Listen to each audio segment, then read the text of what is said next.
y is equal to log of e to the power 5x into 3x minus 4 upon x plus 5 to the power 4/3 and then find dy by dx. सगळ्यात simple question, फक्त property of logarithm use करायच्या. यार लॉगच्या property कशासाठी असतात? Multiplication, division आणि power. मग फक्त लॉगच्या प्रॉपर्टी यूज करा, सिम्प्लिफाय करा, स्ट्रेट डेरिव्हेटिव्ह काढा. ओके, केअरफुली पहा. आपल्याजवळ काय दिलेले आहे? y equal to it is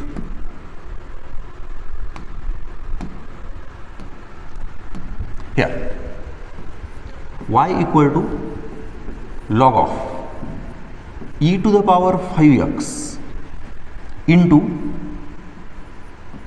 3x minus 4 upon x plus 5 to the power 4/3. Okay, आता सगळ्यात आधी आपण मल्टिप्लिकेशन रूल यूज करू. हिअर या दोन्हीमध्ये multiplication, separate log, addition.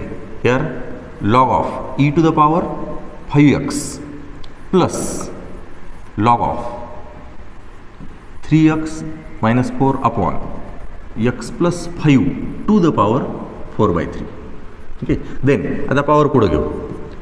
It is 5x into log e plus हे 4/3, फक्त लॉगच्या प्रॉपर्टी यूज करायला. Log of 3x minus 4 upon x plus 5. Okay, is equal to, आता अगेन 5x आणि लॉग ई ची व्हॅल्यू काय? 1. It is y. 4/3 as it is.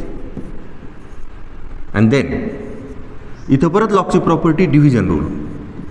Log of 3x minus 4 minus log of x plus 5. Okay, आता इथपर्यंत काय केलं आपण? फक्त लॉगच्या प्रॉपर्टीज यूज केल्यात. हे झालं सिम्प्लिफिकेशन. आता याच्यानंतर काय करायचं? आपल्याला डेरिव्हेटिव्ह काढायचा. Now differentiate with respect to x. Differentiate with respect to x. It is वायचा डेरिव्हेटिव्ह काय? dy by dx. आता डेरिव्हेटिव्ह आपण डायरेक्ट काढू. इट इज 5xचा डेरिव्हेटिव्ह काय? 5.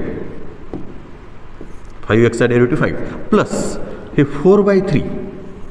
Okay, and then log of 3x minus 4चा derivative 1/3x minus 4 into 3 minus 1 upon x plus 5.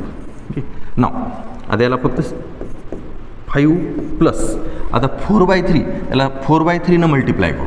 4/3 न multiply केल्याच्यानंतर काय ते 4/3 आणि इट इज 3. हे 3 आणि हे 3 कॅन्सल, म्हणजे होते 4 अपॉन 3x मायनस 4 मायनस या 4/3 ने याला मल्टिप्लाय करा 1/x प्लस 5, म्हणजेच काय येणार 4 upon 3 into x plus 5. Okay, now हे झालं तुमचं डेरिव्हेटिव्ह. आता याच्यात ऑप्शन कोणतं आहे? It is 5 plus